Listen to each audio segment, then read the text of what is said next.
तर मुलांनो, आज आपण या व्हिडिओमध्ये सारखी अक्षरे एकत्र असणारे शब्द यांचं वाचन कसं करायचं ते अभ्यासणार आहोत.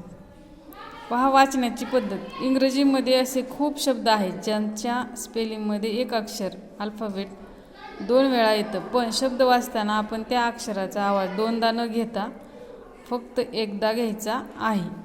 FILL, एफ आयचा आवाज फी, डबल एलचा आवाज ल.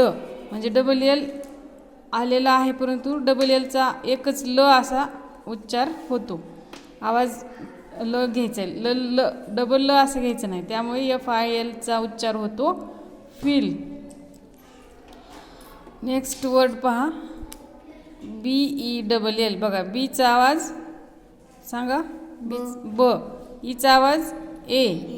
ए म्हणजे काय झालं, बे. आणि डबल एलचा आवाज काय, ल. मग उच्चार काय होईल, बेल. शाबास. पुढचा शब्द पहा, BOSS. बीचा आवाज बीचा आवाज ब, ओचा ऑ, बॉ झालं आणि डबल एसचा स. मग काय होईल उच्चार, बॉस. शाबास.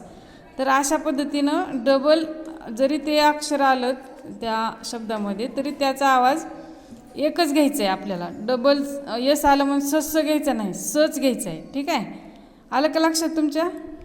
हां. तर बघा पुढचा शब्द आहे DOLL.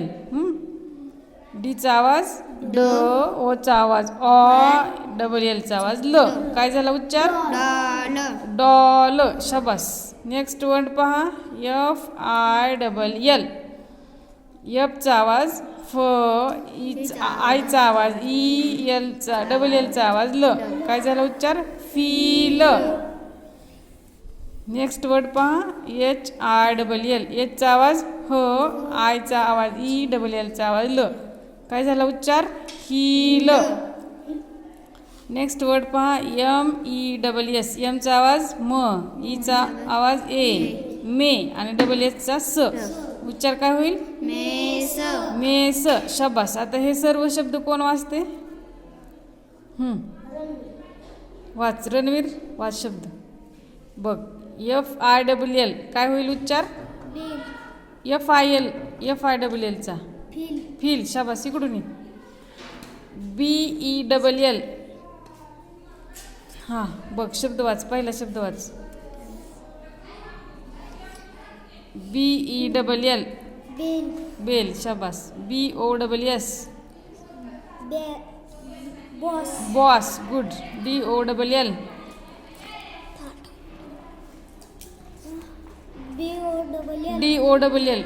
Doll. FILL HILL MESS. शाबास. तर अशा पद्धतीने मुलांनो सारखी अक्षरे एकत्र आल्यानंतर त्याचा आवाज डबल न घेता एकच आवाज घ्यायचा आहे. म्हणजे इथं एक आपण उदाहरण पाहिले पहिल्यांदा की FILL. एफचा फ, आयचा ई आणि डबल एलचा ल ल असा आवाज न घेता ल घ्यायचा, एकच घ्यायचा. आलं का लक्षात? FILLचा काय होईल उच्चार, फील. एफचा फ, आयचा ई, डबल एलचा ल.